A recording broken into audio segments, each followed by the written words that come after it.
Everyone. I think something that we often forget about Jesus is that he was a practicing, faithful Jewish person. He was a religious person. He held on to the traditions and the rituals that he inherited by virtue of his religion. And one of those things that Jesus did do and would do, and we read about in the New Testament, is what we call now fixed hour prayer. Jesus would pray at particular times of the day with particular content. Being a faithful Jewish person, he probably would have prayed what we call the Shema in Deuteronomy 6, this proclamation of who God is. The Lord our God is one. Hear, O Israel, the Lord is one. We also find in early Christian writings that fixed hour prayer wasn't just for Jewish people, but was for Christians, and also we know in our modern day for other religions as well. In the Didache, in early Christian writing, we find that early Christians prayed the Lord's Prayer 3 times a day: morning, noon, and night. Fixed hour prayer, I've read, is actually what we might call the scaffolding of the spiritual life. It's the anchor point, the structure around our spiritual discipline.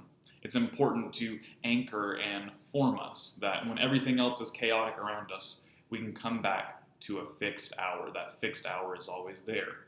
Maybe it's 1 hour a day, or 2 hours a day, or 3 hours a day, and that doesn't mean praying for a whole hour, but when the hour strikes, that's when you come to pray. There's a few different ways to try fixed hour prayer, that is, prayer that happens at particular moments throughout the day. You could do what Jesus did and pray a verse, maybe Deuteronomy 6:4, in the morning when you wake up. Or maybe like the early Christians, you want to look at our video about the Lord's Prayer and pray the Lord's Prayer morning and noon and night. Or maybe just before you go to bed. Or maybe when the moment strikes you, pick a stranger hour, like 3 or 4 in the afternoon, when things tend to die down for some folks. Maybe the content of your prayer is liturgical. A prayer, maybe the Collect for Purity from our own tradition. Maybe the Lord's Prayer. Maybe a psalm like Psalm 23 or Psalm 51 you pray at a certain time during the day. Maybe the prayers are spontaneous and you simply have an alarm on your phone and you know in that moment it's time for you to pray in silence, in meditation, extemporaneously, whatever comes out, whatever you're feeling in the moment. Or maybe it's provided for you. A resource that I found helpful is this book called The Divine Hours by Phyllis Tickle, and there is a book for every season of the year, and it guides you through fixed hour prayer, morning, noon, and night.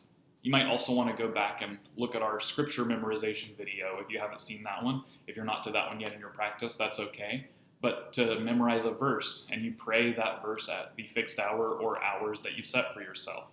To use your phone to set an alarm. To find a helpful iPhone app or smartphone app that gives you prayers. There's many out there. If you simply search for prayer in the App Store, you'll be able to find lots of different helpful tools for praying. Or Googling fixed hour prayer and finding resources that way. And of course, Pastor Jennifer and I are always here to help you if you need a devotional book or some prayer resource. I know during this time a lot of people are looking for ways to pray, ways to be more spiritually engaged, and we're here to help. We also hope that you'll share this video with someone you know that might need some guidance in prayer. Fixed hour prayer has been helpful for me because when it seemed like we had no fixed schedule, when things were a little up in the air, I could at least rest on the fact that at noon and in the evening, I was going to rest in God's presence and pray and be connected with the divine. We hope that you find this practice helpful for you and your triad.